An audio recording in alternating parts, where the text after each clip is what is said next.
All right, welcome back, ancient history students. This is the online lecture for Tuesday, April 7th. And what I thought I would do, and I hope this works, is that I'm going to be sharing the screen with a PowerPoint presentation. And this is actually for a review for an upcoming test that we're going to be scheduling after tomorrow. So you should have gotten from me yesterday an invitation via email for a live Zoom session for Wednesday, since we don't have class on Friday because it's Good Friday. So I thought what we would do is do a review session for the test. I'm going to be posting that test on RenWeb after our session, and then you'll have a week to do it. So that's it'll be due next Wednesday. Okay, so the idea here is to today to just go through the slides with you.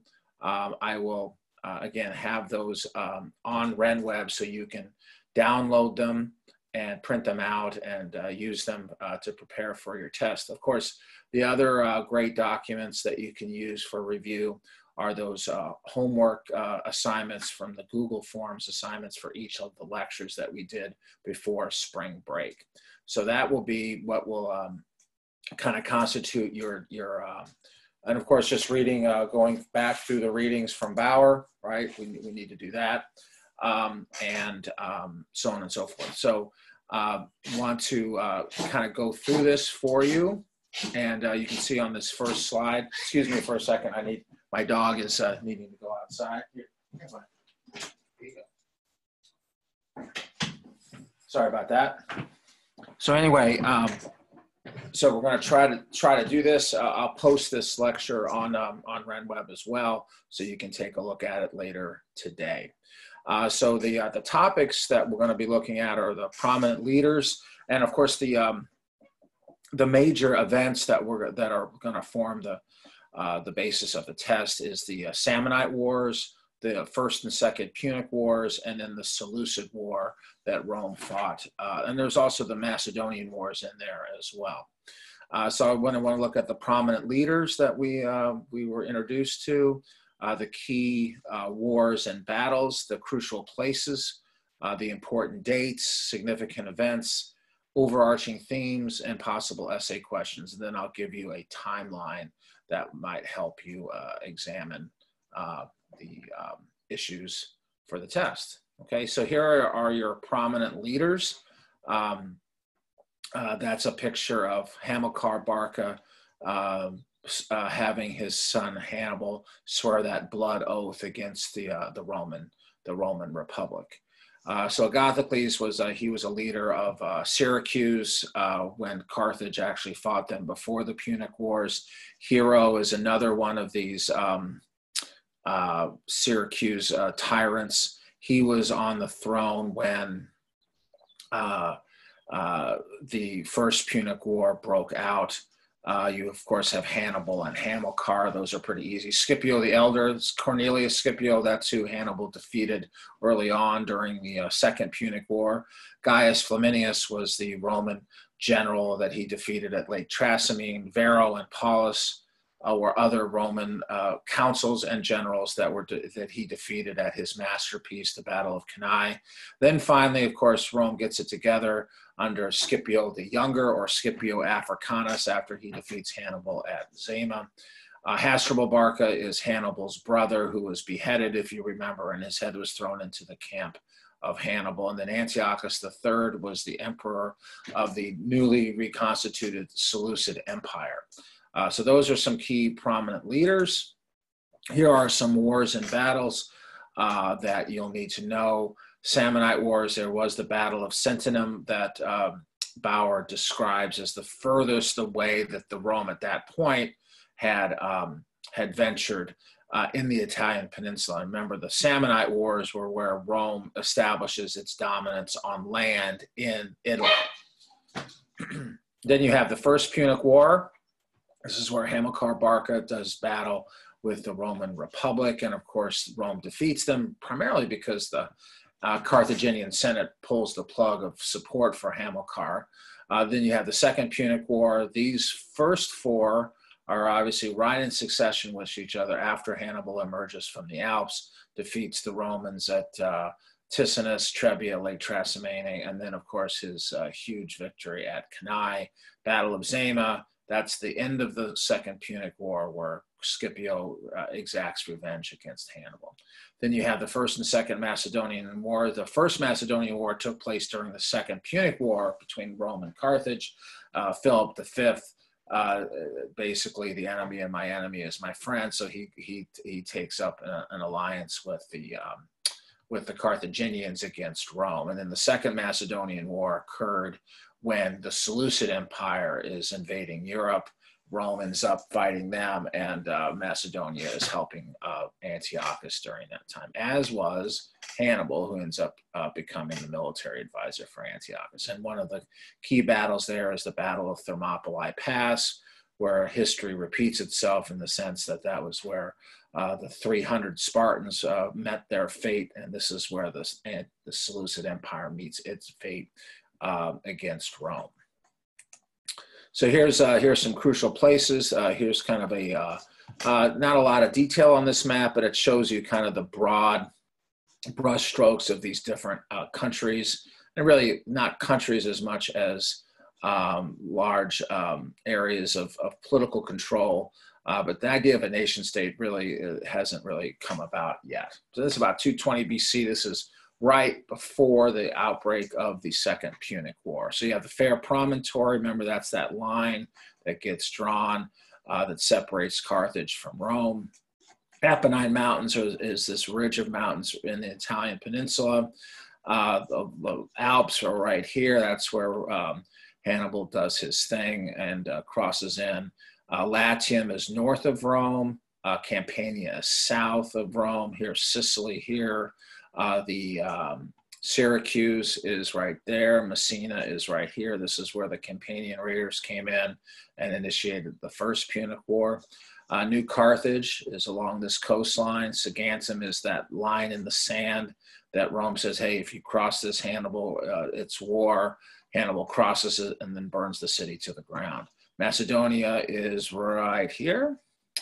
The Seleucid Empire here. This is remnants of the old Persian Empire.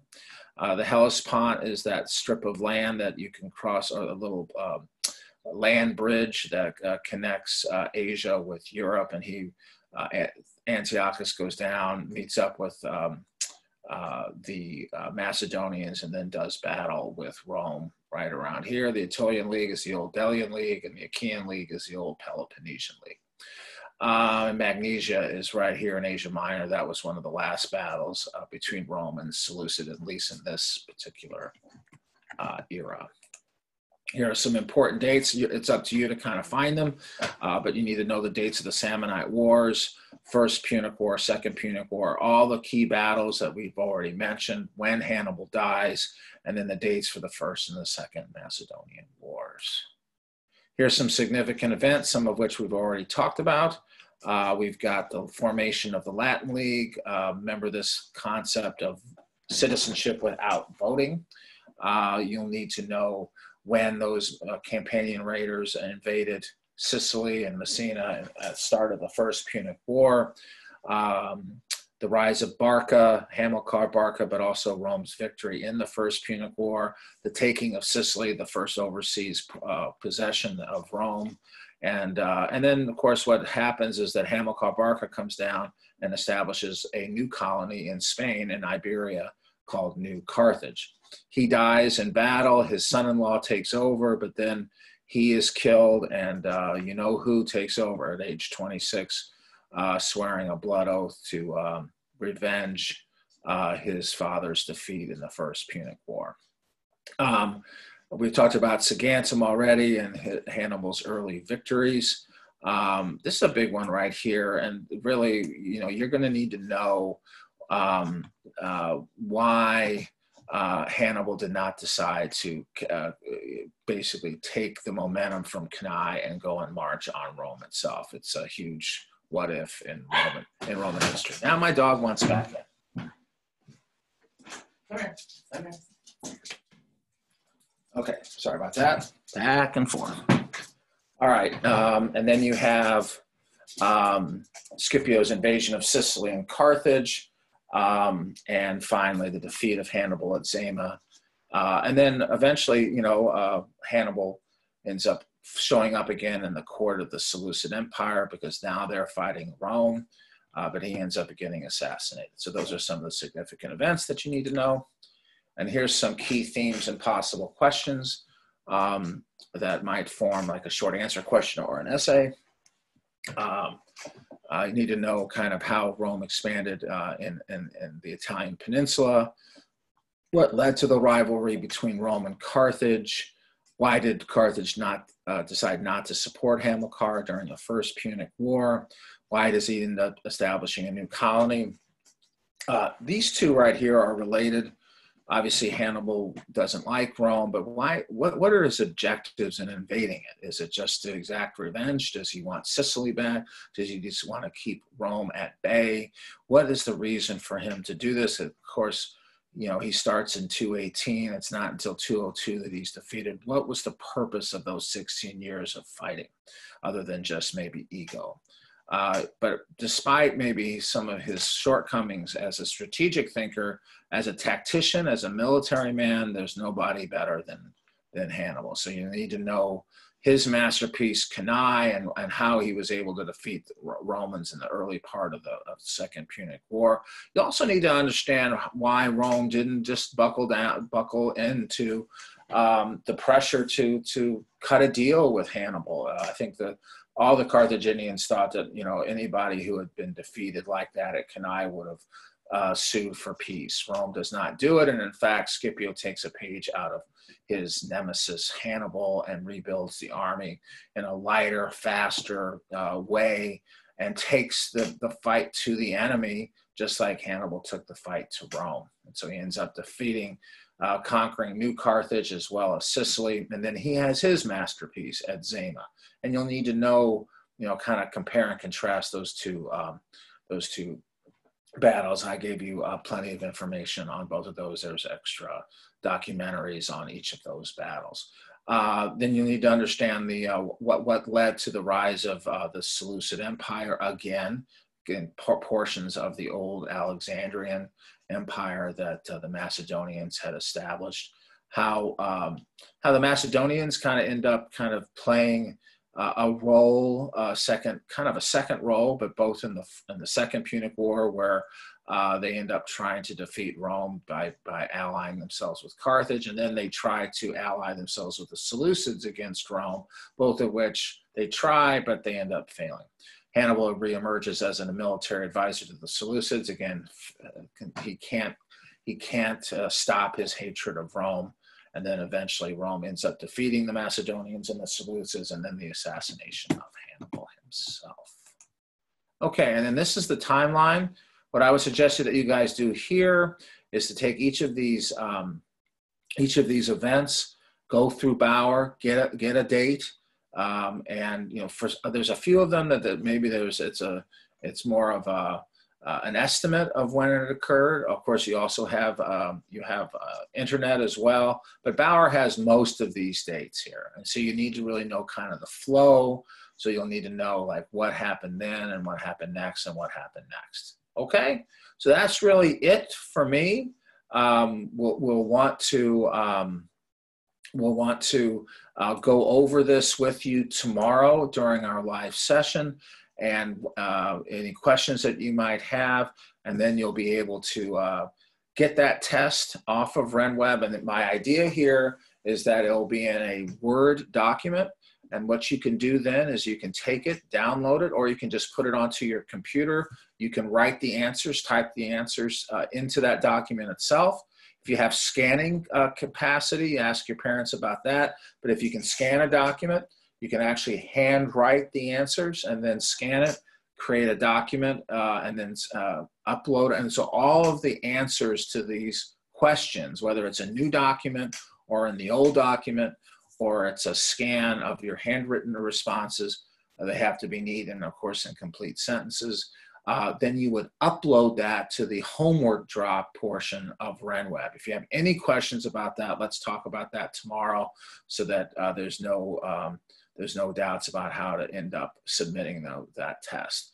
Of course, the other thing that you need to do is to use your Google Forms assignments from each of these lectures that I've given. And for some of you, you have not done all of those Google Forms assignments, and you need to do them. They're 25 points apiece. And many of the questions that I'll be asking are either from there or will help you understand some of the other questions that I ask. So you need to do them and you need to use them, okay? So that's all I have for right now. I'm gonna upload this and hopefully get this to you as soon as I can today, so you'll have that for our live session tomorrow, okay? Thank you so much, and we'll see you tomorrow. Thank you.